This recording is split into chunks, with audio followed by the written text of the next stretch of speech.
Bonjour les amis, heureux d'être avec vous à nouveau aujourd'hui pour cette méditation sur le fait de retrouver son amour premier. Et je voudrais aujourd'hui prendre pour base Romains au chapitre 12, les versets 6 à 10. Mais je vais raccourcir un petit peu. Voilà ce que dit ce texte. Nous avons reçu chacun des dons différents. Les uns sont prophètes, les autres enseignants, les autres font des actions sociales, les autres sont très généreux sur le plan financier. Enfin bon, voilà, il y a toute une liste qui nous dit, mais voilà, à chacun est donné la grâce. Et puis au verset 9, et c'est ce verset qui me semble important, il nous est dit que votre amour soit sans hypocrisie, ayez le mal en horreur. Quant à l'affection fraternelle, soyez pleins de tendresse les uns pour les autres. Donc je voudrais insister surtout sur ce verset 9, que votre amour soit sans hypocrisie. En cherchant dans le dictionnaire, l'hypocrisie donne comme définition la dissimulation, la fausseté, le mensonge, le faux semblant, les personnes qui dissimulent leur véritable personnalité ou qui font les choses par intérêt ou par dissimulation. Certaines traductions de ce verset 9 nous dit que votre amour soit sincère, qu'il soit vrai. L'amour ne sait mentir, qu'il ne soit pas déguisé. Et pour prendre la transcription parole vivante, il nous est dit « L'amour ne supporte pas les masques, que le vôtre donc soit authentique. Ne faites pas seulement semblant d'aimer les frères, aimez-les vraiment. Prenez plaisir à vous estimer mutuellement. » Si la parole nous parle de l'hypocrisie, c'est qu'elle existe aussi dans l'Église, c'est qu'elle existe aussi dans ma vie, c'est qu'elle existe certainement aussi dans notre communauté. C'est peut-être un peu dur, mais il faut regarder les choses en face. Il faut que nous soyons vrais et ne pas faire semblant. Pour prendre un exemple biblique de l'hypocrisie, je pense au couple Ananias et Saphira, au chapitre 5 des Actes des Apôtres, je vous le laisse lire. Mais ce couple vend un champ, on apporte le fruit à Pierre, tout en disant que c'est la totalité de la vente, alors qu'ils en ont pris une partie. Et Pierre de dire, mais cet argent était totalement à vous, vous n'étiez pas obligé de le donner, mais là vous êtes en train de mentir au Saint-Esprit, vous êtes en train de dire, voilà, je donne tout pour l'Église, et puis finalement vous en gardez une partie. Et le résultat, c'est que Ananias d'abord et Saphira ensuite tomberaient de mort. C'est le fait d'avoir menti au Saint-Esprit. Jésus juge assez sévèrement les pharisiens en leur disant « Vous êtes hypocrites. Vous êtes des sépulcres blanchis, c'est-à-dire qu'à l'extérieur c'est blanc, c'est beau, mais à l'intérieur c'est de la pourriture. » Alors c'est un peu dur, et si le Seigneur nous dit à nous, à moi, Bernard, tu es pourri de l'intérieur, mais tu donnes une belle image, c'est pas qu'il y a quoi s'inquiéter, c'est qu'il y a de quoi réfléchir et dire, mais Seigneur, c'est vraiment pas ce que je veux, moi je veux être vrai, et je te prie de m'aider à être vrai. L'apôtre Pierre dit dans les Corinthiens, comme dans Galates, il parle des faux frères.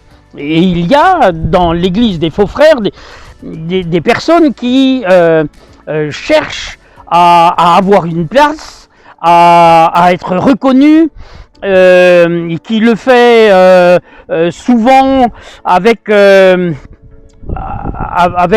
séduction, et puis finalement, lorsque ils n'ont pas le retour de ce qu'ils attendent, ben c'est un peu la crise, etc. Donc voilà, Paul parle des faux frères.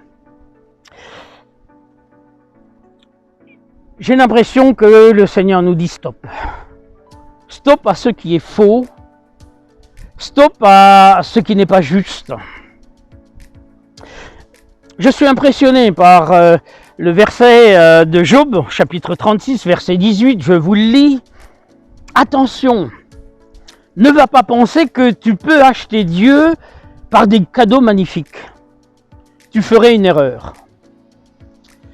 Pourquoi je vous parle de ça? Parce que nous pourrions croire que les cadeaux que nous offrons à Dieu, c'est-à-dire notre vie, nos temps de prière, notre lecture biblique, notre service, tout ça pourrait être des cadeaux qu'on donne à Dieu en disant mais Seigneur, je te sers, j'ai une vie religieuse, j'ai une vie chrétienne très forte, mais finalement, si nous faisons tout ça par esprit religieux et pour recevoir en retour, ça s'appelle du marchandage. Seigneur, je te donne, te faisant croire que c'est par amour, mais finalement, je veux retrouver, ce que je te donne d'une autre manière. C'est-à-dire, par exemple, ben écoute, je fais tout ça pour toi. Toi, en retour, bénis-moi, exauce mes prières, manifeste-toi dans ma vie pour que celle-ci soit belle et agréable. Ça s'appelle du marchandage. Ça s'appelle de l'hypocrisie. Je n'aime pas Dieu pour qui il est. J'aime Dieu pour ce qu'il peut me donner, parce que je suis intéressé. Et ça c'est ça l'hypocrisie.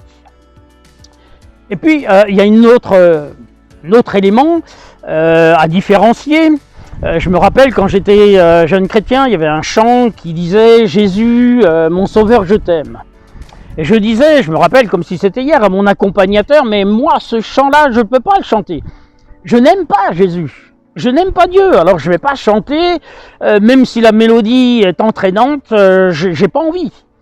Donc il a souri. Mais je crois que c'est important. Vous savez, il y a un chant en particulier que je chante pas, moi. Brise-moi, courbe-moi. Non, je chante pas. Je me tais lorsque les paroles viennent comme ça, sont trop compliquées, trop dures à vivre. Je me dis, Seigneur, tu le fais déjà assez sans que je te le demande. Alors si je te le demande en plus, non, pas vraiment envie. Soyons vrais, soyons saints, saints, en tout cas honnêtes.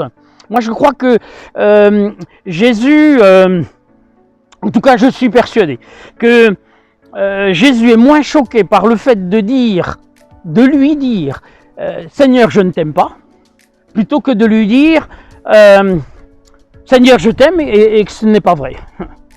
Donc, je vous encourage aujourd'hui à être vrai avec le Seigneur. Pas de faux semblants. Lui, il connaît nos cœurs. Ça vaut pas la peine de lui raconter des carabistoules, comme on dit. Parce que lui, il sait, il nous connaît. Que, en tant que personne, en tant qu'individu, comme d'une manière communautaire, je nous invite à être vrais. Recherchons l'amour pur, sans calcul, sans marchandage. Recherchons l'amour qui sonne vrai. Vrai dans le cœur de Dieu en tout cas. Et vrai aussi dans nos cœurs. Je vous invite à la prière. Aide-nous Seigneur, on a besoin de toi. Nous avons besoin de toi pour être vrais.